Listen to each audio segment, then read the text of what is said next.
Hello दोस्तों, मैं प्रीति वत्स आपके यूट्यूब चैनल पर बहुत बहुत स्वागत करती हूँ। आशा करती हूँ कि आप लोग ठीक होंगे, स्वस्थ होंगे, खुश होंगे। और आज है 17 अक्टूबर, तो आज 17 अक्टूबर है, तो आने वाली 20 अक्टूबर को मनाया जाएगा करवा चौथ। होने वाली पूजन सामग्री क्या होनी चाहिए, तो चलिए दोस्तों, आज इस वीडियो में जानेंगे करवा चौथ से संबंधित सभी महत्वपूर्ण बातें। करवा चौथ का व्रत इस साल 2024 में कब रखना है। बहुत ही रिक्वेस्टेड वीडियो है कि दीदी पहले से ही बता दीजिए, हमें पहली बार व्रत रखना चाहिए कि नहीं। जो मेरी बहनें सब्सक्राइबर से मेरी बहुत ज़्यादा एक्साइटेड हो जाती हैं कि पहली बार व्रत रखना है, कब करना है, कैसे करना है, क्या क्या करने चाहिए, इसके लिए पहले से ही एक वीडियो डाल दीजिए कि हम लोग पहले से ही तैयारियां कर लें। चलिए वीडियो को शुरू करते हुए और सभी को महत्वपूर्ण बातें जान लेते हैं। तो आप लोग बने रहिए मेरे साथ मेरे चैनल पर। अगर आपको मेरा वीडियो पसंद आए तो प्लीज़ लाइक शेयर सब्सक्राइब ज़रूर करें और बेल आइकन प्रेस ज़रूर करें, जिससे मेरी वीडियो के नए नोटिफिकेशन आप सभी के पास पहुंचते रहें। तो चलिए सभी महत्वपूर्ण बातें जान लेते हैं। तो सबसे पहले दोस्तों आपको बता दूं कि इस साल 2024 में करवा चौथ का व्रत कब रखा जाएगा। तो आपको बता दूं, कार्तिक माह के कृष्ण पक्ष की चतुर्थी के दिन हम करवा चौथ का व्रत रखते हैं। ठीक है, तो इस साल 2024 में हम 20 अक्टूबर को करवा चौथ का व्रत रखेंगे। दिन है रविवार, रविवार का दिन है। पति लोग से बहुत अधिक कार्य कराने की ज़रूरत है। व्रत में आप लोग बहुत ज़्यादा काम मत कीजिएगा। अरे नहीं, मैं तो मजाक कर रही थी। तो जो भी पति लोग सुनेंगे क्या कहेंगे कि देखो क्या सिखा रही हैं, लेकिन ऐसे में मजाक कर रही थी। लेकिन रविवार का दिन बड़ा पड़ा है, बहुत अच्छी बात है कि घर में रहेंगे तो काम बढ़ाएंगे या तो काम निपटा ही देंगे। तो देखा जाए कैसे क्या होता है। तो आप लोगों को बता दूं कि रविवार के दिन हम करवा चौथ का व्रत रखेंगे। इसके लिए एक दिन पहले शनिवार के दिन यानी कि 19 तारीख को हम नहा खा के अच्छे से जैसे व्रत रखा जाता है, आपको मालूम ही है कि बाल वगैरह धो लेने चाहिए। धोकर शनिवार को जो लोग नहीं नहाए नहाए बाल नहीं धोएंगे तो व्रत के दिन नहीं धोएंगे। आप लोग हमेशा पूछते हैं कि दीदी व्रत के दिन बाल धो ले, तो नहीं, व्रत के दिन बाल नहीं धोना चाहिए, शैम्पू साबुन नहीं लगाना चाहिए। इसलिए एक दिन पहले आप लोग व्रत में नहीं धो सकते हैं। या आप लोग शुक्रवार को धो लीजिए या उसके बाद शुद्ध सात्विक भोजन कीजिएगा। इसके बाद से हम सरगी खाते हैं। इस व्रत में भी सरगी खाया जाता है। अगर आप अन्य अनाज वगैरह नहीं खाते हैं तो आप लोग जूस, शरबत, ठंडी चीज़ें पी सकते हैं, क्योंकि ये जो व्रत है बड़ा कठिन नहीं होता, क्योंकि 24 घंटे से भी कम समय का भी बनाए रखते हैं। कोई डिश वगैरह अगर अपने घर में बना खा लेते हैं तो यह बहुत कठिन व्रत नहीं होता है। इसलिए सभी सुहागन महिलाएं अपने पति के दीर्घायु के लिए व्रत रखती हैं। कार्तिक माह में यह व्रत रखा जाता है।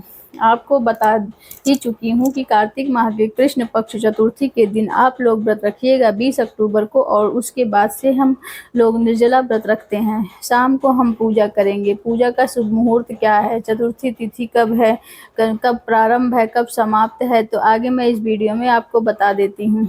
इससे पहले जो सुबह स्नान करके ही हमें व्रत रखना चाहिए, सर्गी के समय ही स्नान कर ले तो सबसे ज़्यादा बेहतर होगा। स्नान करके ही हमें सरगी वगैरह खाना चाहिए। हाथ में पुष्प और जल लेकर आपको संकल्प लेना चाहिए कि साधारण विधि से अपने पूजा मंदिर में जैसे आप लोग प्रतिदिन दैनिक पूजा करते हैं वैसे ही पूजा कर लीजिएगा।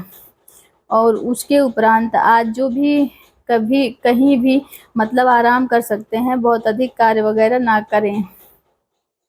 लेकिन उतना ही लोगों से नहीं सहा जाता है। कुछ लोग तो इस इतने में ही एकदम परेशान हो जाते हैं। तो आप लोग देख लीजिएगा, ठीक है। और इस व्रत को आप करवा चौथ के दिन इस साल मेरी शादी हुई है, पहली बार उठाना चाहते हैं तो उठा सकते हैं। हाँ, बिल्कुल उठा सकते हैं।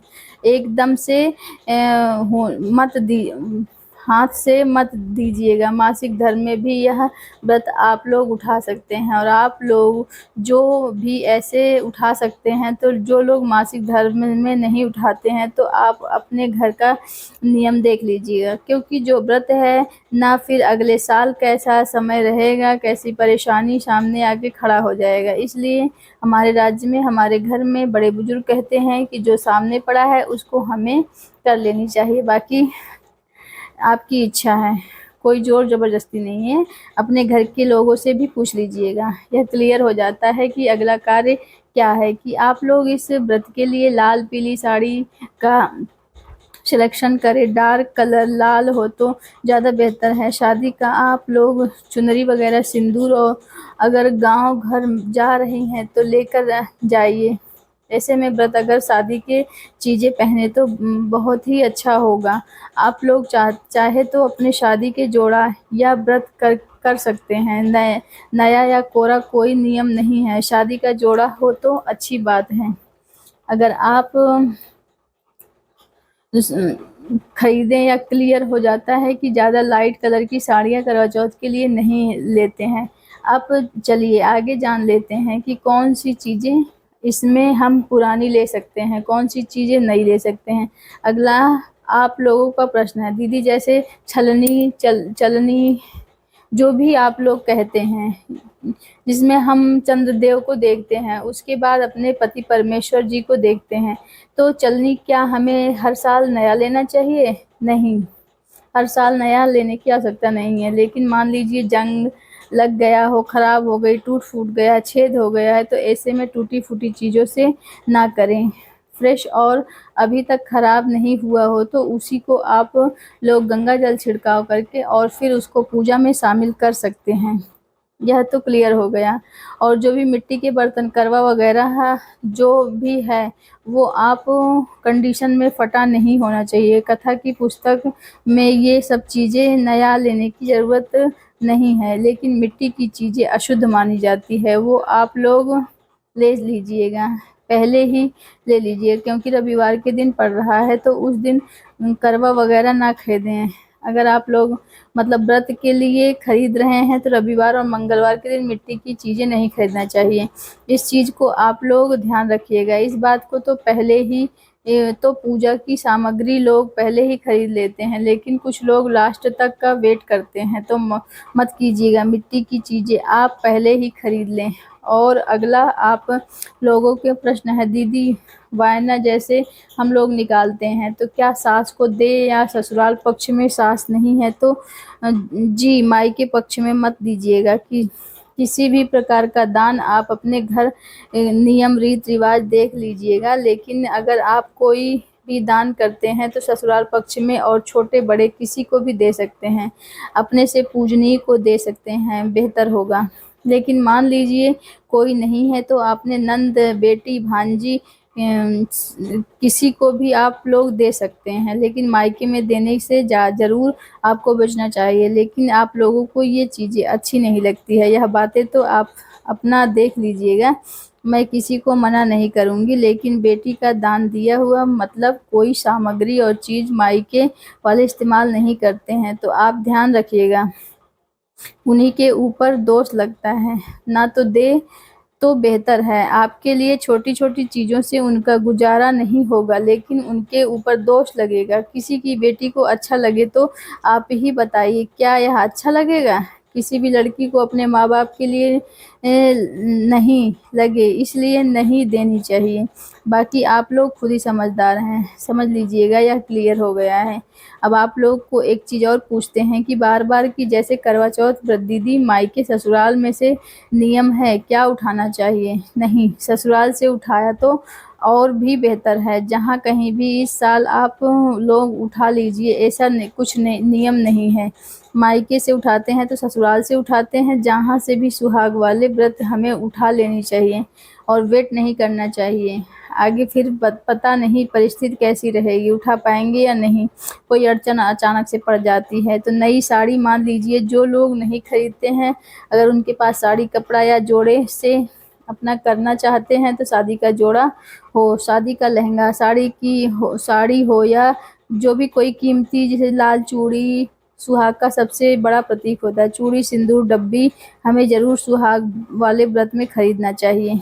या किसी भी तीर्थ स्थल पर आप लोग जाते हैं तो चूड़ी और सिंदूर, चूड़ी नहीं भी खरीदते हैं तो सिंदूर और बिंदी का पत्ता ज़रूर तीर्थ स्थल पर खरीद लेते हैं। इसलिए ध्यान रखिए, रखते बढ़ते जाइएगा, कोई बात नहीं, हम रखते हैं, लेकिन खरीदिएगा ज़रूर। चूड़ी करवा के लिए सिंदूर की डब्बी खरीद लीजिएगा। माता रानी को सुहाग ही चढ़ाते हैं, आपको मालूम ही है तो कि यह सब खरीदते हैं। और 2 कलश चाहिए। कुछ लोग एक ही कलश रखते हैं, तो 1 लोटे पीतल का रखते हैं, 1 मिट्टी का रखते हैं, और कुछ लोग 2 करवा रखते हैं। जैसे जिसके यहाँ मिट्टी का खरीदना होता है तो उसके ऊपर ढक्कन परई होता है, और 2 दिया होना चाहिए, सीख चाहिए, यह सभी गेहूँ चाहिए। और आप नियम देख लीजिएगा आप लोग कैसे करते हैं। गुलगुले मीठे चीज़ों से भी भरा जाता है, चीनी से भरा जाता है। हर घर के नियम परंपरा अलग-अलग हैं। कुछ लोग ड्राई फ्रूट्स भी भरते हैं। तो यह सब करवा चौथ की पूजा की विधि के लिए वीडियो हैं। चैनल पे ओल्ड वीडियो आप लोग देख सकते हैं। सुहाग की चीज़ें चाहिए माता को चढ़ाने के लिए। फ़ोटो चाहिए, फ़ोटो और पुराना भी है तो चलेगा, सही कंडीशन में हो। तो आशा करती हूँ कि आप सबको समझ में आ गई होगी मेरी यह बात। करवा चौथ से संबंधित और उसके बाद में हम चंद्रोदय को व्रत रखकर शाम को पूजा करते हैं। चंद्रोदय को अर्घ देते हैं, इसके बाद पति पूजन करते हैं। कुछ लोग सेम टाइम पर वही अपना व्रत खोल देते हैं। चंद्रोदय को अर्घ देने के लिए बाद कुछ लोग वहीं पर लोग पति पूजन करके ही व्रत खोलते हैं। तो उस दिन हम लोग खीर नहीं बनाते हैं। खीर बनाते हैं यहाँ पर मतलब दूध की चीज़ें नहीं बनती हैं। आप लोग अपने घर का नियम देख लीजिएगा, जो बनता होगा आप लोग उस हिसाब से बनाइएगा। लहसुन प्याज तो बिल्कुल नहीं बननी चाहिए। लेकिन व्रत में दिए मान लीजिए अनाज खाने के अलावा है तो हमें लहसुन प्याज नहीं खाना चाहिए, बचे ज़रूर। आगे जान लेते हैं कि चतुर्थी तिथि कब से प्रारंभ हो रही है, कब समाप्त हो रही है, पूजा का शुभ मुहूर्त क्या है। आपको बता दूं 2024 में चौथ का व्रत हम 20 अक्टूबर को दिन रविवार को रखेंगे। चतुर्थी तिथि प्रारंभ हो रही है 20 अक्टूबर दिन रविवार को 6:47 से, और चतुर्थी तिथि समाप्त हो रही है 21 अक्टूबर दिन सोमवार को सुबह 4:01 पर समाप्त हो जाएगी। ऐसे में उदया तिथि को ध्यान में रखते हुए 20 अक्टूबर को हम व्रत करेंगे। पूजा का शुभ मुहूर्त आपको बता दूं कि शाम को 5:46 से लेकर 7:09 तक आप लोग करवा चौथ की पूजा कर सकते हैं। चंद्रोदय का समय रात 8:01 पर है, लेकिन चंद्रदेव जब दिख जाएं तभी हमें पूजा करना चाहिए और व्रत खोलनी चाहिए, क्योंकि हर क्षेत्र में हर राज्य में अलग अलग समय पर चंद्र निकलते हैं। इस बात को आप लोग ध्यान रखिएगा। तो आशा करती हूँ कि आप लोगों को यह मेरा वीडियो अच्छे से समझ में आ गया होगा। मेरा ये यहीं तक था। तो एक नए वीडियो में, तब तक के लिए नमस्कार। स्वस्थ रहिए, सुरक्षित रहिए, और जहाँ कहीं भी रहिए खुश रहिए। धन्यवाद।